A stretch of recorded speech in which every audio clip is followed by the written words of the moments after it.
Hello viewers, welcome guys, welcome to my YouTube channel. This lecture is being made for the class 11. ये नए session की जो videos हैं, video lectures हैं, हम लोग क्लास 11th के लिए दोबारा कंस्ट्रक्ट कर रहे हैं. Already we are having some of the lectures which has been made around 10 months before. Some of the chapters we have covered there, but again we are producing from the very beginning, from scratch we are beginning to post a new kind of videos which have a very good content. Understand? ऐसे content जो आप घर बैठ के बहुत अच्छे से exclusively आपको सारी बातें समझ में आएंगी, एक के बाद एक आप लेक्चर को फॉलो करोगे. ठीक है, तो ये वीडियो लेक्चर जो है 11th क्लास की चैप्टर 4 से हम डिस्कस कर रहे हैं. दिस इज चैप्टर 4 पे तो सबसे पहले एक वीडियो पोस्ट की जा चुकी है, उसमें बहुत डिटेल से समझाया गया है. अगर आप नए व्यूअर हैं तो पहले आपको उस लेक्चर को फॉलो करना होगा, then only you will get to know. आप इस वीडियो लेक्चर को ठीक से नहीं समझ पाएंगे, सॉरी फॉर दैट. आपको पहले वहां विजिट करनी होगी. अगर आप उसको समझोगे अच्छे से कि क्या चीज़ है इंडक्शन, ठीक है, तो वो आपको समझ में आएगा इंडक्शन क्या चीज़ है. उसके 2 क्वेश्चंस कराए मैंने, मेथड क्या होता है, नया टॉपिक है, इसलिए आप इस वीडियो को ना देखें प्लीज़. अगर आप पहले व्यूअर हैं तो पहले आप उसको देख लीजिए, तो आपको मेरिट आएगा. और आप थोड़े बहुत जानते हो तो डेफिनेटली आपको ये सर्व करने वाला है. इंडक्शन के 3 स्टेप होते हैं. इंडक्शन में 3, जैसे मैं आपको रिकैप बता दूं, समझा दूं कि हमने पीछे क्या पढ़ा है. सबसे पहले ये पढ़ा कि इंडक्शन के 3 स्टेप होते हैं. इंडक्शन है क्या? सबसे पहले induction is a process where you can verify the given statement, mathematical statement. देखिए ये फॉर्मूला है, तो ये जो फॉर्मूला है आप इसको देख करके जानते हो कि फॉर्मूला इस तरह से अप्लाई होता है. इसे मैथमेटिकल स्टेटमेंट कहते हैं. तो मैथमेटिकल स्टेटमेंट को हम पीएन से डिनोट करते हैं इन क्वेश्चनों में. इसे मैथमेटिकल स्टेटमेंट कहा जाता है. ये सारी बातें पीछे की वीडियो मिलेंगी आपको. तो मैथमेटिकल स्टेटमेंट को इंडक्शन क्या करता है? Induction is a process to verify, to prove the given formulas, given mathematical statements. कोई स्टेटमेंट दे रखी है जिसमें n वाली टर्म में आ रखी हो, यानी n तक के लिए कोई फॉर्मूला इस्तेमाल होता है, तो आप इस जैसे स्टेटमेंट को इंडक्शन से वेरीफाई करते हो. गौर करना मैंने क्या बोला, आप वेरीफाई करते हो उन्हें. ठीक है, और वेरिफिकेशन के 3 मेथड है, 3 स्टेप है. सबसे पहले आप n इज इक्वल टू 1 के लिए वेरीफाई करते हो कि ये फॉर्मूला जो है वो सच है या नहीं. ठीक है, n इज इक्वल टू 1 के लिए अगर आपने चेक किया तो अगर ट्रू पाया, जरूर ट्रू होगा. ठीक है ना, क्योंकि ये फॉर्मूला तो सही होते हैं सारे जो गिवन फॉर्मूले हैं. तो 1 के लिए ट्रू होगा, तो आप कहोगे, इंडक्शन ने कहा कि आप के लिए लेट कर लीजिए. आप पहले 1 के लिए वेरीफाई करते हो, आप यानी चेक करते हो कि ये सही है या नहीं, और 1 के लिए चेक करने के बाद के लिए लेट कर लेते हो. यू एज्यूम दैट कि हाँ भैया ये फॉर्मूला जो है कुछ दूरी तक, यानी के टर्म तक सच है ये. और अगर ये के टर्म तक सच है तो अब आपने करना क्या है, n इज इक्वल टू के प्लस 1 के लिए फिर से वेरीफाई करना है और प्रूफ करके दिखाना है कि ये फॉर्मूला के प्लस 1 के लिए भी सच है. ठीक है, तो ये कॉन्सेप्ट होता है, यानी 3 स्टेप में क्वेश्चन पूरे होते हैं. पहले 2 स्टेप बहुत सिंपल होते हैं. n इज इक्वल टू 1 के लिए आपको अभी मैं करके दिखाने वाला हूँ. n इज इक्वल टू 1 के लिए वेरीफाई करते हो, यानी प्रूव करना होता है आपको. के लिए लेट करना होता है, और के प्लस 1 के लिए फिर से उसे आप वेरीफाई करके दिखाते हो, प्रूफ करके दिखाते हो. These are the 3 step which are elaborately dealt in the previous exercise. मैं आपको रिक्वेस्ट करूंगा आप पीछे जा करके उसे देखें, तो आपको ये वाली चीज़ बहुत अच्छे से समझ में आएगी. ठीक है, तो इस तरह हम लोग आगे बढ़ने से पहले मैं अपने आप को डिस्क्राइब कर दूं. ये आप लोगों का बहुत बहुत स्वागत है मेरे चैनल में. मैं हूं Ravi Reddy, the lecture of mathematics. और इस क्लास में और इस चैनल पे आपको 11th क्लास की मैथमेटिक्स की सारी वीडियोस एकदम सिस्टमैटिकली आपको एक के बाद एक प्रोड्यूस हो रहेंगी. ठीक है, अगर आपको मेरिट लगती है मेरे काम में, मेरे वीडियोज़ में, वीडियो लेक्चर में, तो आप इसको सब्सक्राइब करें, कमेंट और लाइक करना ना भूलें आप इसे. ठीक है, थैंक यू. लेक्चर को शुरू करें हम.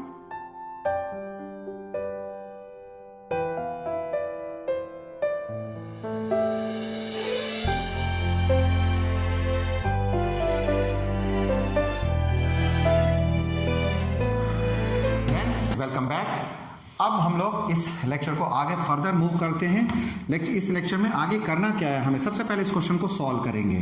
तो for n is equals to 1, हम मैथमेटिकली सबसे पहले 1 के लिए हम इस क्वेश्चन को सॉल्व करके देखना चाहते हैं, वेरीफाई करना चाहते हैं. Let us verify.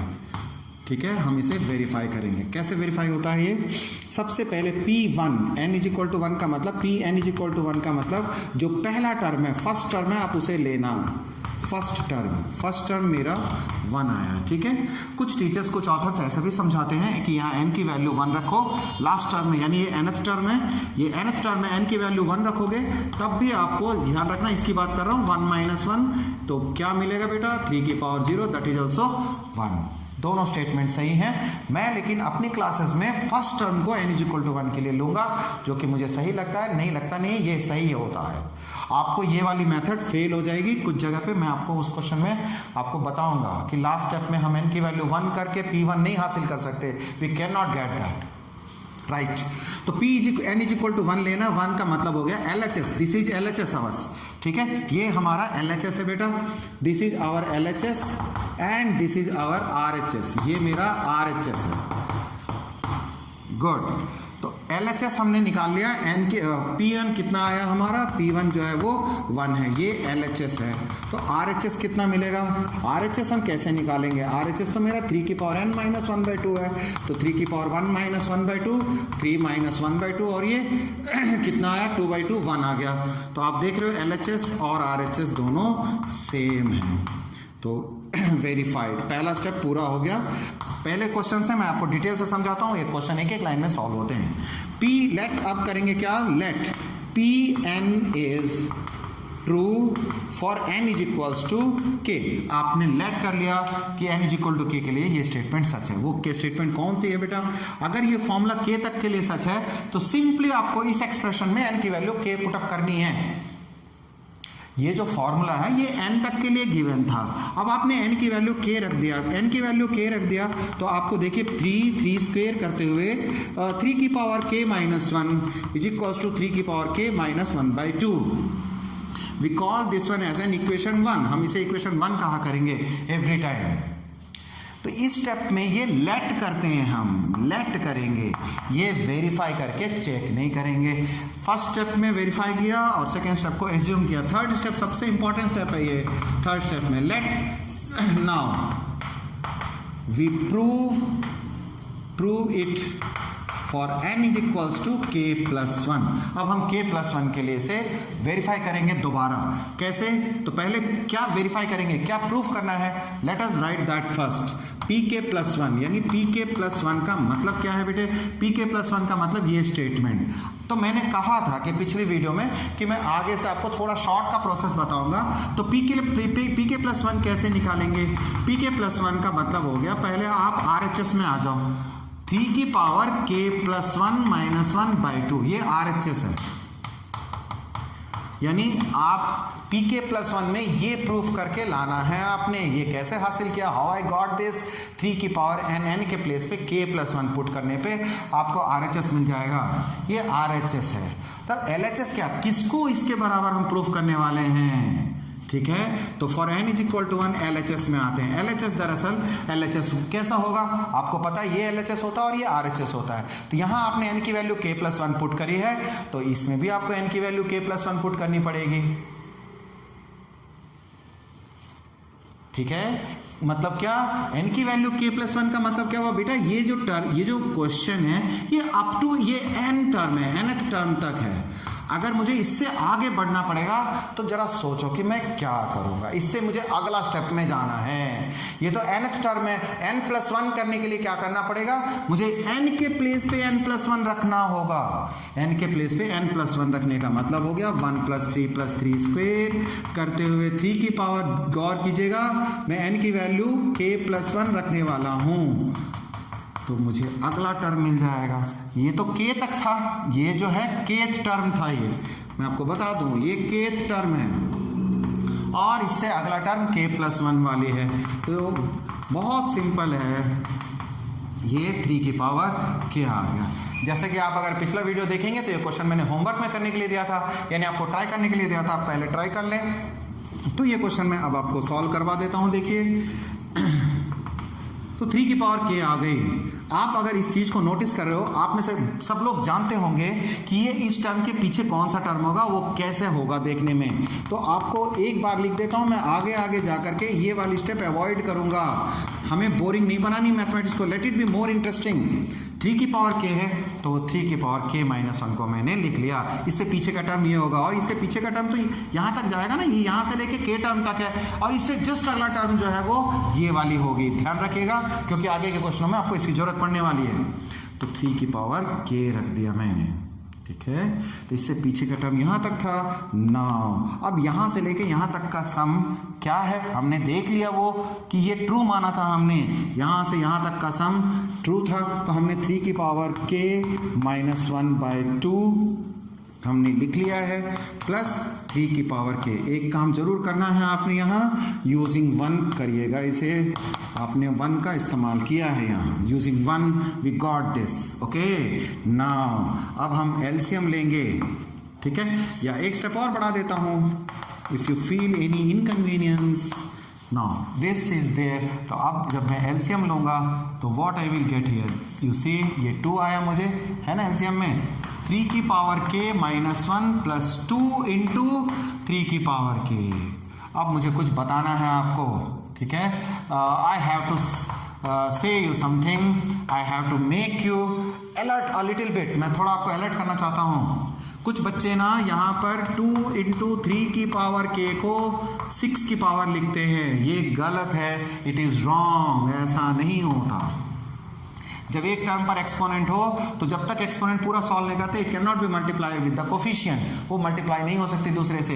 पहले पावर को पूरी तरह सॉल्व करनी पड़ेगी। समझ में आया? समझ में जरूर आ रहा होगा। यानी 2 का स्क्वायर को हम 3 से मल्टीप्लाई करके 6 का स्क्वायर नहीं लिख सकते, ये रॉन्ग है ना। 2 का स्क्वायर 4 होता, 4 इंटू 3 12 होता, देखिए, जबकि 6 का स्क्वायर 36 हो गया। आ गया ना आपको? जरूर आया होगा। तो इस तरीके से यानी इसको तब तक मल्टीप्लाई नहीं करेंगे जब तक 2 का स्क्वायर को सॉल्व ना कर लें। तो अब हम ये स्टेप नहीं करेंगे, ये गलत है, ध्यान रखिए, ये गलती सबसे होती है, इसलिए मैं आपको यहाँ समझा दिया। तो देन क्या करना है, अब 3 की पावर k आ गया प्लस 2 इंटू 3 की पावर k माइनस 1/2। अब इसके बाद मुझे सॉल्व करना है। आप में से बहुत लोग जानते होंगे लेकिन फिर भी गलतियां होती है, तो मैं आपको बताता हूं इसको कैसे सॉल्व करना है।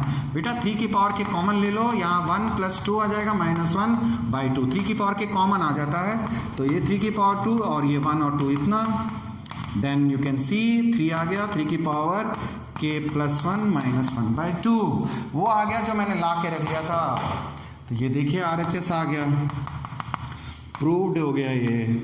तो आप बोल सकते हो देयरफॉर लास्ट स्टेप होता है देयरफॉर बाय PMI का मतलब principle of mathematical induction. Principle of mathematical induction we can say that, ठीक है, Pn is true for all n, सारे नेचुरल नंबर के लिए ये सच होता है। तो मैं आपको बता दूं इंडक्शन के जो फॉर्मूले हैं, इंडक्शन का जो प्रोसेस है, जो कॉन्सेप्ट है, जो मेथड है, जो अप्लाई होता है वो नेचुरल नंबर के लिए अप्लाई होता है। n की वैल्यू 1 2 3 4 के लिए, आगे के लिए काउंटिंग नंबर्स के लिए अप्लाई होता है, ठीक है। ये क्वेश्चन आपको जरूर समझ में आया होगा। तो हम लोग एक बार दोबारा रिपीट कर लें आप चीज़ों को। Induction is a very good process, आपको जरूर समझ में आएगा। पिछली वीडियो विजिट कर लेना एक बार दोबारा। Now we are dealing with the second question of this exercise. चलिए लेट्स डू दिस। क्या देखते हो आप? This is the mathematical statement, हम इसे एज्यूम कर लेंगे ये मेरा मैथमेटिकल स्टेटमेंट है। जो भी मैथमेटिकल स्टेटमेंट होता है उसको n से डिनोट करते हैं। That is why I told that the principal of mathematical induction is applicable for those kind of expression, mathematical statements which have nth term which is applicable for n kind of terms, उसी को हम लोग induction से apply करते हैं। Induction ने कहा पहले n = 1 करके चेक कर लेना भैया, है ना। और RHS में भी n की वैल्यू 1 डाल के देखो कि क्या ये स्टेटमेंट बराबर बैठती है क्या। अगर बराबर बैठी है तो आप फिर n = k के लिए मान लो, ठीक है ना। k के लिए मान लिया तो फिर आप k + 1 के लिए वेरीफाई कर दो। अगर k + 1 के लिए ट्रू आ गया ये फॉर्मूला तो इसका मतलब होता है कि ये फॉर्मूला अब हर जगह के लिए एलिजिबल हो गया। इसको इंडक्टिव स्टेप कहते हैं।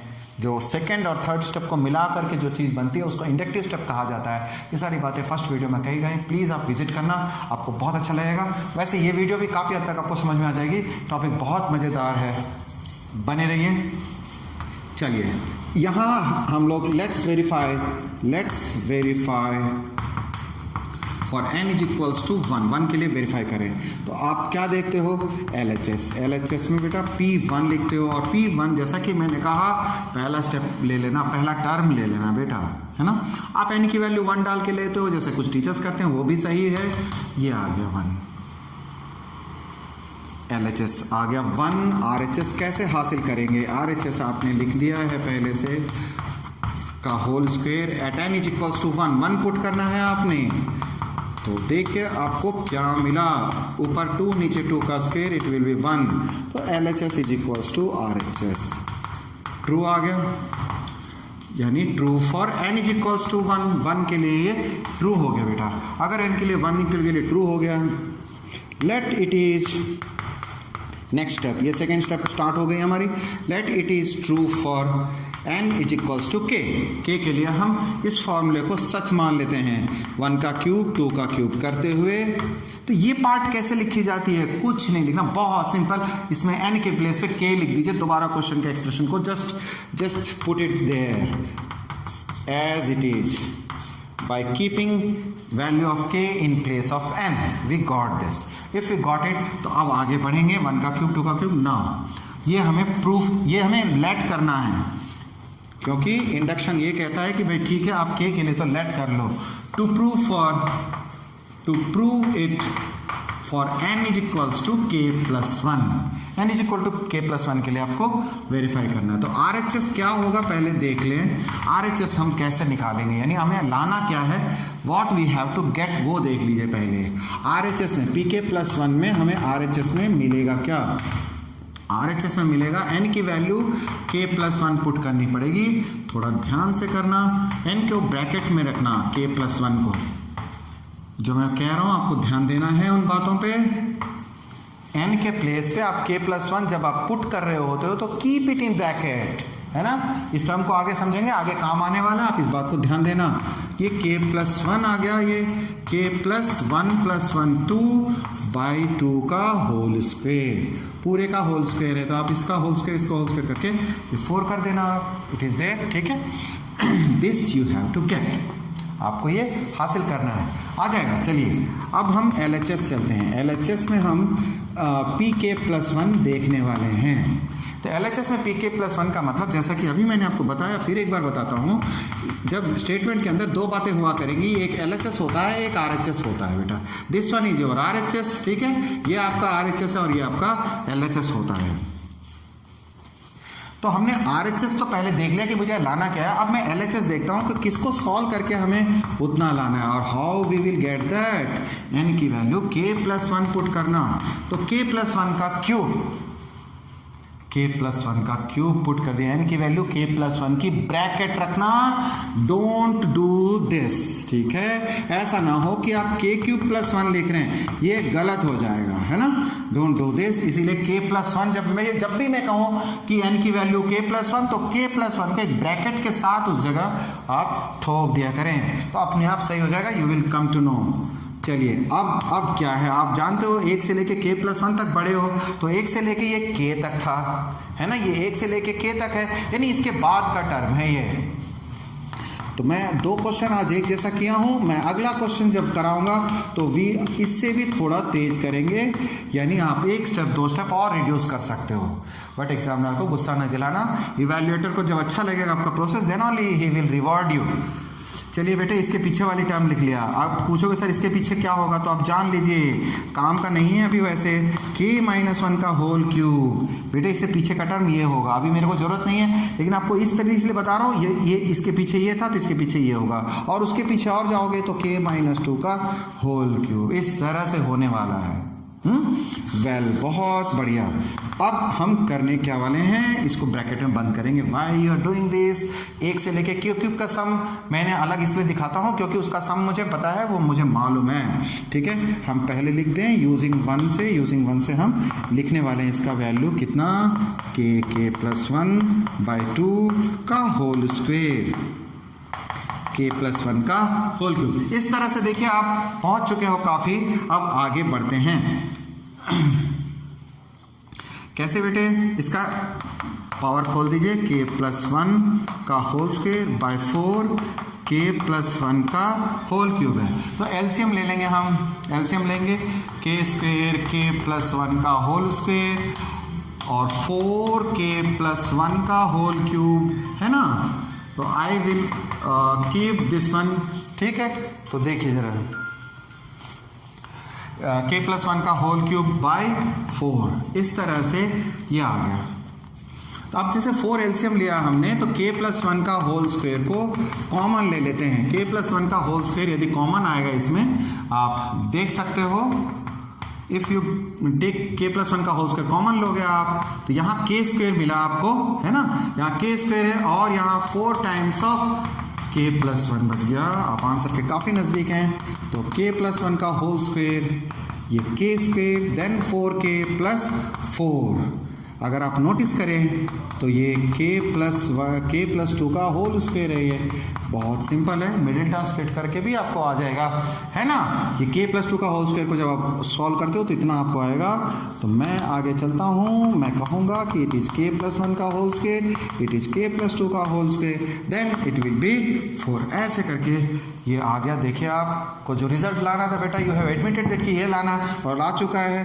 तो बाय PMI अब लिखना है, by PMI it is true for all natural number n। इसको ऐसे भी लिखते हैं। इन सिंबल्स का मीनिंग भी आप धीरे धीरे समझ जाओगे। इसको बिलोंग पढ़ते हैं, मेरे बोलने से आपको समझ में आ जाएगा। एक ऐसा n जो नेचुरल नंबर में बिलोंग करता है। ये फॉर्मूला ट्रू है हर चीज़ के लिए।